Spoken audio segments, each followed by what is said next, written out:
Hey yo, what is up FPG fam? Further here and welcome back to another Aether Gazer video. So version 2.0 has been out for a day now, and to be quite honest with you, I've been thoroughly enjoying my time here. I've been focusing on building up these modifiers. We went through the entire story on the live stream yesterday, which was an amazing live stream. You guys showed out. That was the highest concurrent viewers I've had on an Aether Gazer live stream to date, so I do truly appreciate all the support. Means the world to me. We did some of the event, but during the live stream I got a lot of questions on how do you do this in version 2.0, how do you obtain that, and I seen some mistakes that people were making, so I wanted to go ahead and address that in today's video. So hopefully this brings you some value and hopefully you do enjoy. Let's go ahead and hop in with the first question that I've been getting the most as of late, and that is the signature functor. Should I grab Lingguangs or should I grab Jin Wus? Now hands down, bar none, not up for debate, it should be Lingguang. So if you have Lingguang, you pulled her, then you should certainly get Lingguang signature functor. And the reason being is because not only does it benefit Lingguang,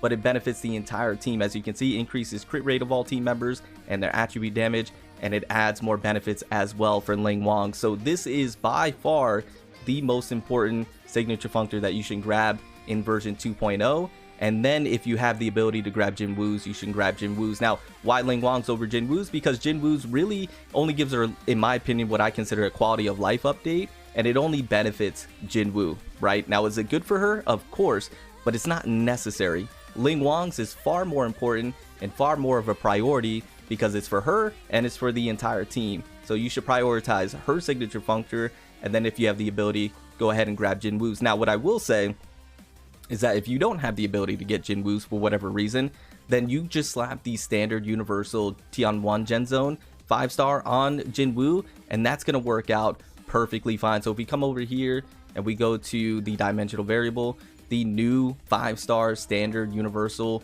Tianwan Gen Zone Functor, you put this on Jin Wu and you're going to be perfectly fine because it's really good. When modifying levels is at B, increases the damage dealt with normal attack. When it's at A, increases skill damage. When it's at S, increases ultimate skill damage. And then at Omega, it's going to increase all the above effects by 100%. This is a really good standard 5-star universal Gen Zone Functor to put on your Jin Wu for Tianwan. So that would be my recommendation, is to grab a Lingguang signature functor above all else when it comes to that in a debate between Jin Wu and Lingguang. So hopefully that helps in you making that decision. Now, realistically, this moves on to my next point. If you go to the Zhu Hong giveaway, you have the Zhu Hong giveaway spending event right here. So realistically, if you spent enough and you done enough scans, you can actually, if you go to the exquisite collection here, you can pull Lingguang's signature functor, and then you can come here and get Jin Wu's signature functor. This was a mistake that I made. I didn't realize that this was here. You can get a free 5-star Tianwan signature functor here. So you can realistically get Lingguang's through pulling and then come over here and grab Jin Wu's. Now, if you don't have enough scans to be able to pull Lingguang and pull the signature functor, then you can pull Lingguang and then come over here if you've done enough scans and get Lingguang's signature functor from here, as well as you can get more Jin Wu intel. You can get the universal one right here as well. Oneroy's outfit, completely up to you, but I would prioritize the functor, Jin Wu, and then from there I would prioritize reconstructors, but that's just me. You can get the Oneroy outfit if you want, but keep that in mind. You can get the other signature functor here. You don't have to spend even more and make the mistake that I did. So hopefully that helps answer that question as well.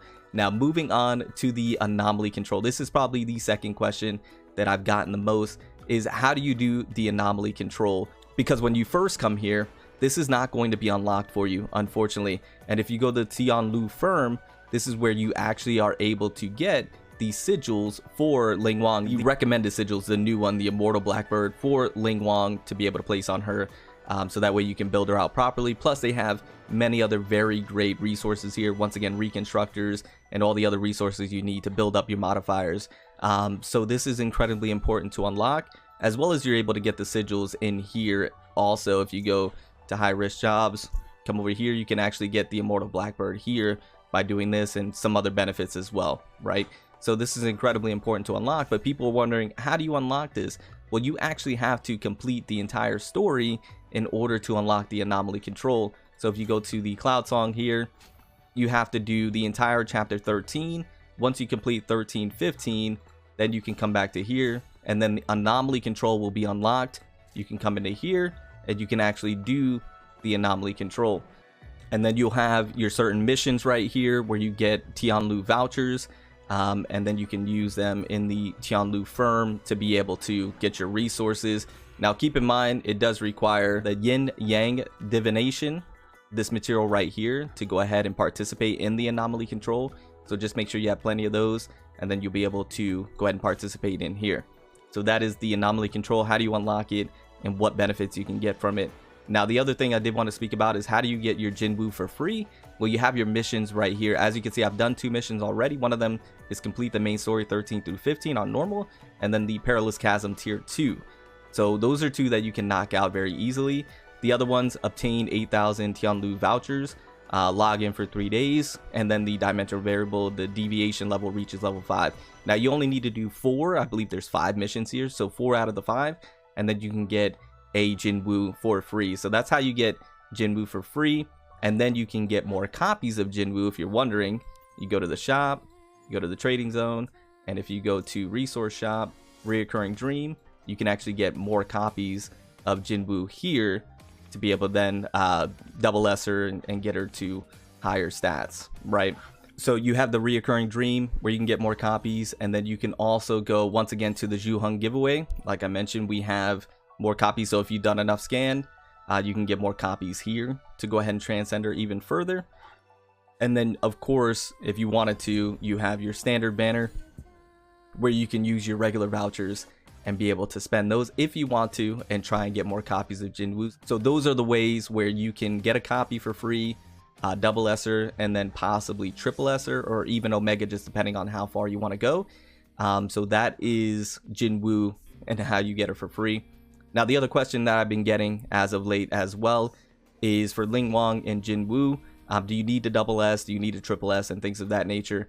For Lingguang, in my opinion, I've been using her for a little bit now. She seems to perform perfectly fine at just base S rank, so I don't think you need to double S her by any means. For Jin Wu, I would recommend trying to get her to at least double S. Because she's the DPS modifier, you want to try and make sure that she's transcended a little bit more so that way she hits harder. Base S is good, but I think she really wants to be at like double S, and then of course triple S is just more benefits, but I think double S is perfectly fine for Jin Wu, so you would definitely want to try and do that. So make sure you get your free copy, and then make sure you're doing your reoccurring dream, and once again, if you scanned enough, you'll be able to get some more there. So I think those are the questions that I've been getting the most. I think that is everything that I wanted to cover in particular in today's video. If there's anything that I missed, or if there's any additional questions that you guys have, let me know in the comments down below, and I'll do my best to answer those for you. Once again, thank you guys so much for all the support. I do truly appreciate it. It means the world to me, and I'll see you all next one. Remember to stand out, be different, have fun, go further beyond in everything that you do. My name is Cody. You call me further. I'll see you all next one. Bye, guys.